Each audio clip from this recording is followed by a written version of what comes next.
Howdy, I'm Nick Kanoki and I'm here to get you ready for the Wyoming Outdoor Council 2021 calendar contest. But if you only have time to either watch this video or go take photos because that's definitely the best way to get better as a photographer or to take good photos in general.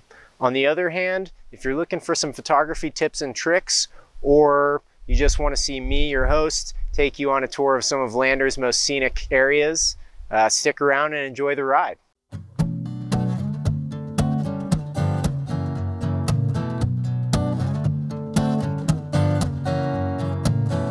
This year, the Wyoming Outdoor Council Photo Contest is allowing people to be featured as well as landscape and wildlife.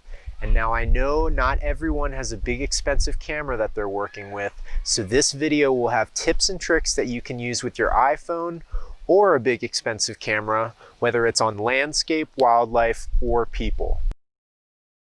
In landscape photography especially, shadows are just as important to a great image as light. Take this photo of Red Canyon, for example. I really think the shadows help accentuate the shape of the flowers in the foreground and also the shape of the hills in the background. For good photography, you need the right amount of light, and more is not always better. In the middle of the day, when the sun is glaring down from almost straight overhead, you can't see the roll of the hills or the shadow cast by trees behind them. And a lot of the colors as well in a landscape get kind of washed out by that just glaring sun. So if you want to do landscape photography, either get out at sunrise or sunset, or find a day with some overcast. Go take photos when the clouds are out. When taking photos of people, it's especially important to have the right amount of light coming from the right direction onto your subject. So you don't want your people looking into the sun. They're going to be squinting and covering their face. You want your subjects to be highlighted by the light, maybe backlit or lit from the side. You want light to kind of show the shape of their face, not overpoweringly so. With wildlife photography, light is also important, but in a slightly different way. Because your subject is often in movement, because animals rarely stand still, you often want a little bit more light on them. That helps the camera capture motion. Sometimes that's the only window you have, is just a split second when the animal looks up at you right into your camera.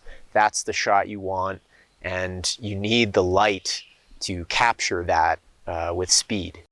The only thing potentially more fundamental to photography than lighting is framing.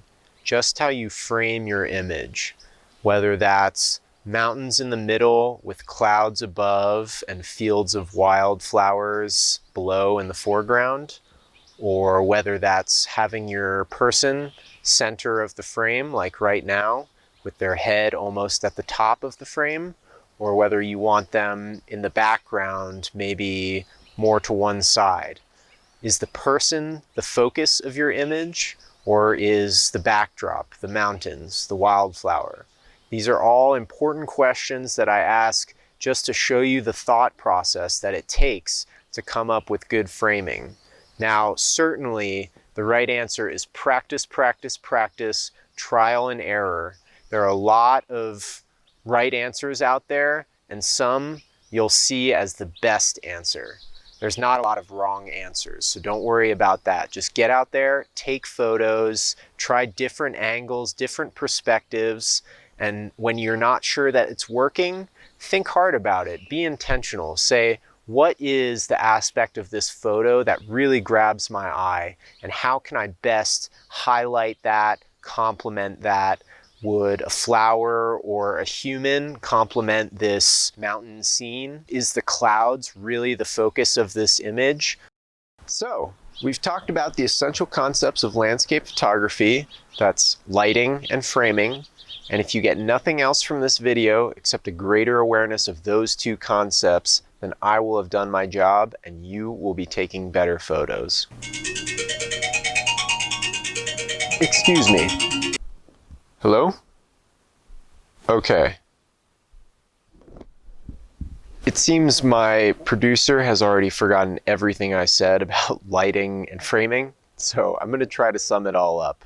But I'm only doing this once, so listen close. For landscape photography, golden hour is king. So that means planning to get out for sunrise or sunset for taking photos of those most scenic spots. Golden hour light is also best for photographing people, but the added consideration is that your subject is alive and they want to feel beautiful and comfortable. So whether your model is your sibling or your mother or just a friend or your partner even, make sure to tell them they look great, to ask if they want to move or change anything so the sun's not in their eyes.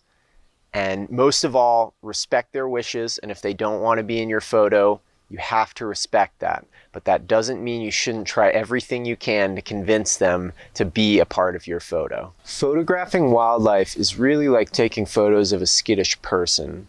So you really have to make sure they are comfortable, and often you don't even want them to know you're there.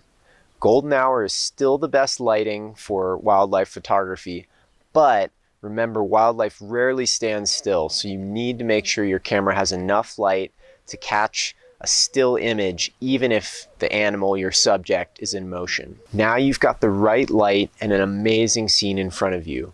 All that's left is to decide how to frame the photo, how to convey the thing that's most eye-catching and beautiful about this scene by what you're pointing your camera at, what's in the back and foreground. And this is a big area where creativity comes into the mix, because everyone can have the same scene in front of them and they'll all take different photos framed slightly differently, focusing and highlighting different aspects of the scene.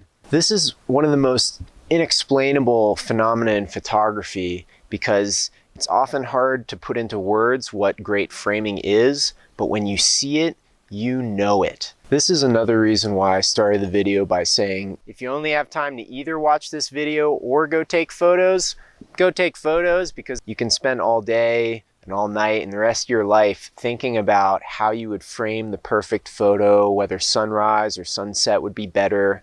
But the best way to do it is just to practice, trial by error, go take photos.